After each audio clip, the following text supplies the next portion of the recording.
So Ryan and Chrissy, thank you so much for sitting down with us for a few moments today. And so we just want to kind of talk about your life and your boys and just how faith encompasses it all for y'all on a weekly basis. So why don't we start off and just tell us a bit about yourself. How'd you meet? How long you been married? All that good stuff. Well, it's a funny story. Funny that you ask. I'll just kind of briefly tell you. I was married previously before Ryan. Okay. I was pregnant with Hunter, and that didn't work out. Yeah. And I lived on the bottom floor of an apartment, and I had this noisy neighbor above me. Sounded like it was a family of five. Went into the office to complain, and I met Ryan there. Complained to him, let him know that this neighbor above me was just atrocious. The family five. Yeah, the family five. And he informed me that was him. Yeah. Hey. So. Yeah. Amazing, huh? Yeah. So was it just you? Yeah. It was just him. His first apartment by himself. Oh my gosh. And it sounded like you had a family of five? With klutz, just falling and just being loud and not used to apartment living, just used to jumping and running wherever you want to go, not considering people below you. So you sort of seemed like you had a big family when you lived upstairs. You heard all the news, but now you do have a big family. Huge. So we know your boys pretty well, but why don't you tell everybody else just a little bit about your sons and how that's going? Mm-hmm. It's going, I think, wonderful. I think you are great parents. Thank you. I see that. Thanks for the encouragement. Hey, later. I think it helps that we have 4 amazing boys. Amen. Yeah. So we always get the comment like, "Where's your girl? Don't you want a girl?" And we're like, "No, God gave us these 4 boys, and they're so special and so awesome." Hunter's 12. He's in 7th grade this year, and we homeschool as well. So we just dove right in with all of it, and Hunter's a leader. He's just a natural born leader. He always has been. Then you have Braden. He's 7, and he is spunky and has such a kind, compassionate heart. Braden has caudal regression syndrome. So what does that mean to anybody? That basically means he's missing the bottom part of his spine. He has no nerves. So he faces some challenges every day. But you would never know. If you talk to Braden, he's just full of life and always happy. There's so much just love and compassion in him, and he must get it from his mother, It's just incredible. Grant is our 3-year-old, and he is very lively. Yeah, he is. Very lively. He does have some sensory issues, and he has a hard time with crowds or loud noises. Or the sun if it's too hot, or the water if it's wet. I mean, like, just anything. I mean, things that really have opened our eyes. They think he has a form of autism. They're trying to figure out where he's at on that spectrum. Yeah. But he's an amazing child, and we're so thankful for him, but it is a challenge every day. So, but we're thankful for the progress that we make. And RJ was a surprise for us, a wonderful surprise. Please don't let me say it like that. But he came with his own challenges. RJ is perfectly healthy. He's a beautiful boy. But before we came to this church, when RJ was born at Duke University Hospital, he had a lot of complications, and I shouldn't say he, but my wife was having complications with him, and to the point where we had gone to 2 other specialty hospitals. They decided to have the C-section, the surgery at Duke. That was a 9-hour surgery. A lot of prayer involved there, and at that time, Chrissy's heart did stop, and that was a moment in time for us where everything stopped, and you really hit your knees hard at that time, and you look to God for anything, just for absolutely just any sort of peace, any sort of you're crying out. You can't talk to really anyone else about it. It's something that you can only take to your Father, and thank God my wife's here with me today. Me too. I don't take a minute for granted. Right. And it was a sobering experience. It just lets you realize, even though we go through all this hassle every day, just changing 7-8 diapers a day, you know what I mean? It's all repetitive, but it's so worth it. He says 7-8. He's obviously not home. I'll stay with him. like 17, 18. Is Yeah, that what that's you're saying? more accurate.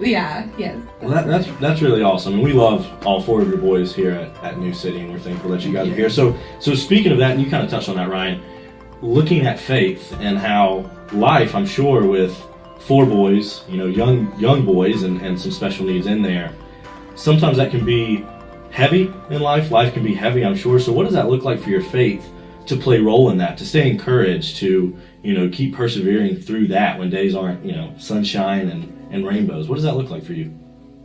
Heavy. That's a good word that you used, because that's pretty accurate. I couldn't do it without God. There is just no other option for me. But how does it look? It's a day full of prayer. It's a day full of gratitude for the little accomplishments. It's a day just crying out for help sometimes. A lot of people, we, and myself included, before I had children, I took things for granted. And now my eyes are open to different things that I never thought I would even have to walk through. So for Jesus to be there 24/7, whenever I need him, whenever I have to fall to my knees, or just stand in the grocery store line and just pray for another minute of sanity so that I can continue to check out and feed the kids, or whatever it is, it's the Lord who gets us through. That's good. Ryan, do you have, being the man of the house and leading all of this, what does that look like for you every week? Adam, I feel bad that I have to go to work. I mean, I wish we could live in that kind of society where I could stay home and help my wife all the time. And as badly as I want to, go out there and make a living and support my family, I would love to just be able to stay home and help her, because she needs help at the house. And I find constantly, as I'm driving in the truck on my way to work, it's, Lord, please help my wife today. Make it an easier day for her. Let the kids not scream too much, or just little prayers. She's on my mind all the time. My family's on my mind all the time. We're trying to do everything we can with what we have, and I feel that having God on my side and just ask for that help that I can't give, because I can't be 2 places at one time, but God is, and He can do it. Awesome. So for people who are watching this or see you at church, how could people be praying for y'all, but also other families who are dealing with similar situations? What would that look like if they could offer one prayer to God for y'all? What would you say that would be? Well, just pray that God will continue to just pour His strength into us, and just allow us to be so moldable that the things that are so hard, they get to the point where they're not so hard anymore. And through His strength, we're able to get through the things that we walk through. But sometimes it does get too much, too heavy. And I have to say, I need your help. And it is a challenge sometimes just to be patient and to be moldable. Right. It's never, I think sometimes people think we're kind of antisocial, or we're over here, and we would love to talk with everyone and hang out with everyone. Sometimes our dedication is towards that child because they need 10 more minutes, or whatever it may look like for that child in that particular moment. Yeah. Well, we told y'all that y'all are sitting down for an upcoming sermon series to encourage families, and I think that what you're doing right now. I think a lot of people who are watching this are going to be super encouraged as they may know your family and be like, man, that is awesome to see how their faith plays in it. But as you also know, at New City we have something called the $5 Gift Club, and we would be honored if y'all would actually be the first recipients of the $5 Gift Club. So here as a church, we have raised $271 for the first month. And so we kind of lied to you and said that this was for an upcoming series. But this is actually because we love you guys. We see how you serve. You're faithful to bring the boys to church. And so we just wanted y'all to be the first recipients, because y'all certainly deserve it. And we love y'all. You did lie. We did lie, but that is y'all's. Well, I don't have words. We're very grateful. We're it's very amazing. thankful. It's amazing. We're glad to help, glad to serve you guys, because it's just been a blessing to be here. Anyways, when we first moved here, it was really hard to find. It's hard to find a spot where you can go with your children with those special needs, and you drop your kids off, and they're like, "Oh yeah," and they're not listening to you. You're trying to tell them this is an issue, and they need help with this, and they're like, "Yeah, they're fine," and they're not really understanding. But this was the church that we walked through the door, and Brittany took the time to listen. Yeah. And she did understand And everybody here has just been so loving to our family. And there was not even an option to go somewhere else. It was like, this is it. Yeah. So we're so thankful, and I can't even believe that. No, it's going to take a while to sit in. I'm going to just swallow this probably when I get home, but, you know. Well, we hope that helps you out. Huge thank you. I can't. Yeah.